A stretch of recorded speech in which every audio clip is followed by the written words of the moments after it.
विशिष्ट शिक्षकों को सेवा निरंतरता का लाभ नहीं, सरकार से मांग जारी। शिक्षक बहाली में भाषा चयन में अनियमितता पर विवाद। 33 ईएल ग्रीष्मावकाश, क्षतिपूर्ति अवकाश और मासिक परीक्षा पर फैसला। टीआरई 3 में 9वीं से 12वीं कक्षाओं के अभ्यर्थियों के रिजल्ट में देरी। राज्य सरकार की नौकरियों में खराब प्रदर्शन पर जा सकती है नौकरी। बिहार के शिक्षकों की एरियर विपत्र की हुई मांग। सक्षमता उत्तीर्ण शिक्षकों की 3rd राउंड काउंसलिंग अपडेट। शिक्षकों की निर्देशिका अपडेट की अंतिम तिथि 10 दिसंबर। मॉडल समय सारणी का अनुपालन के लिए निर्देश जारी। वेल दोस्तों, स्वागत है आप सभी का बिहार विशिष्ट शिक्षक के अनमोल पेशकश शिक्षा संवाद के एक और फ्रेश एपिसोड में, जहां हम बातें करेंगे दिन भर की तमाम बड़ी खबरों के बारे में। सबसे पहले टीचर ऑफ द डे बनने के लिए Abhishek Kumar from Begusarai and Chamcham Devi from Buxar ji को मैनी कॉन्ग्रेचुलेशन। अगर आप भी बनना चाहते हैं टीचर ऑफ द डे तो इस वीडियो को शेयर करके अपने नाम और पता के साथ एक प्यारा सा कमेंट जरूर करिएगा। पहली खबर की ओर रुख करें तो राज्य सरकार की नई नियमावली के अनुसार सीधी भर्ती से नियुक्त सरकारी सेवक अब 1 वर्ष तक प्रोबेशन पर रहेंगे। यदि इस अवधि में सेवा संतोषजनक नहीं होती है तो प्रोबेशन को 1 साल और बढ़ाया जाएगा। 2 साल की विस्तारित अवधि में भी सेवा संतोषजनक नहीं रहने पर उनकी नौकरी समाप्त की जा सकेगी।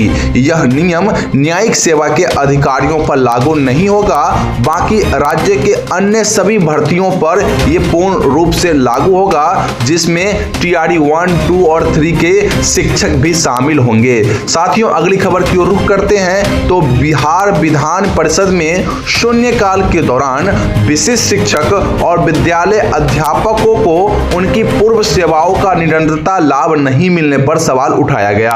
डॉक्टर संजीव कुमार सिंह ने सरकार से मांग की कि परीक्षा उत्तीर्ण शिक्षकों को सेवा निरंतरता का लाभ दिया जाए और इन्हें राज्यकर्मी घोषित करने हेतु नियमों में संशोधन किया जाए। जी हां शिक्षक साथियों, अब देखना होगा कि आखिरकार सरकार का क्या स्टैंड होगा सेवा निरंतरता पर। साथियों, अगली खबर की ओर रुख करते हैं तो मध्याह्न भोजन योजना निदेशक बिहार सरकार ने 26 नवंबर 2024 को जारी पत्र में सभी सरकारी विद्यालयों के लिए मॉडल समय सारणी के अनुपालन के निर्देश दिए हैं। समय सारणी के अनुसार दोपहर 12 बजे से 12:40 तक मध्याह्न भोजन का समय निर्धारित किया गया है। प्रधानाध्यापक स्थानीय परिस्थिति के अनुसार बच्चों को भोजन देने का समय तय कर सकते हैं। अधिक संख्या होने पर बच्चों को वर्गवार अलग अलग स्लॉट में भोजन दिया जाएगा। विद्यालय परिसर की स्वच्छता का निरीक्षण भी प्रधानाध्यापक की जिम्मेदारी होगी।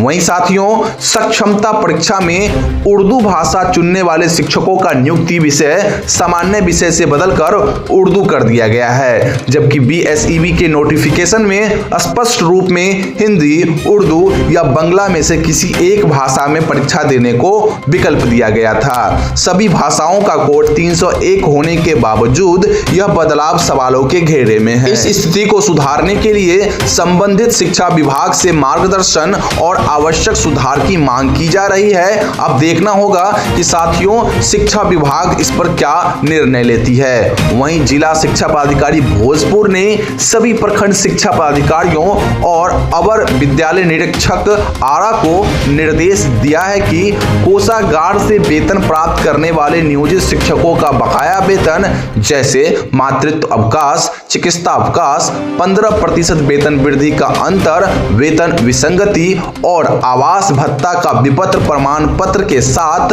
2 दिनों के भीतर कार्यालय में जमा करें। समय पर विपत्र न मिलने पर संबंधित पदाधिकारियों के खिलाफ कड़ी कार्रवाई की चेतावनी दी गई है। जी हां साथियों, अगली खबर की ओर रुख करते हैं तो अगली खबर निकल के आ रही है सक्षमता उत्तीर्ण उन शिक्षकों के बारे में जिन शिक्षकों का 2nd राउंड में भी किसी भी कारण से काउंसलिंग नहीं हो पाया।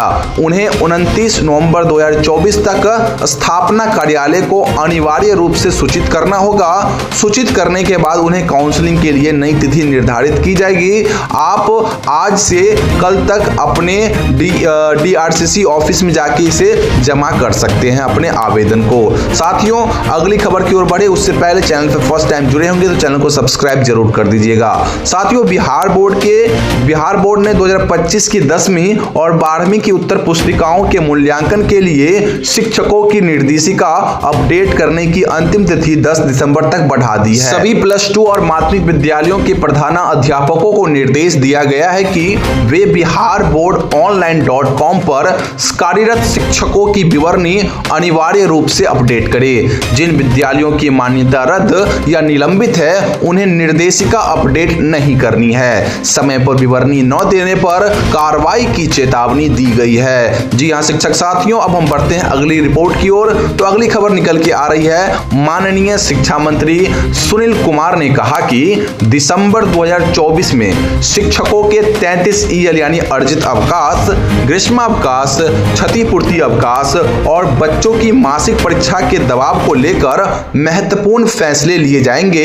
इसमें बदलाव संभव है जो शिक्षकों और छात्रों दोनों के लिए प्रभावी होंगे। जी हां शिक्षक साथियों, कई सारे शिक्षकों की यह मांग थी कि 33 EL सभी शिक्षकों को मिले, साथ ही साथ ग्रीष्मा अवकाश की छुट्टी, क्षतिपूर्ति अवकाश और बच्चों के ऊपर से मासिक परीक्षा का दबाव हटाया जाए। तो देखना होगा इसमें क्या बदलाव होती है। वहीं शिक्षक नियुक्ति के तीसरे चरण में माध्यमिक और उच्च माध्यमिक के 40,000 अभ्यर्थियों को रिजल्ट के लिए अभी इंतजार करना पड़ेगा, क्योंकि शिक्षा विभाग से रोस्टर क्लियर नहीं हुआ है और अब तक BPSC को नहीं भेजा गया।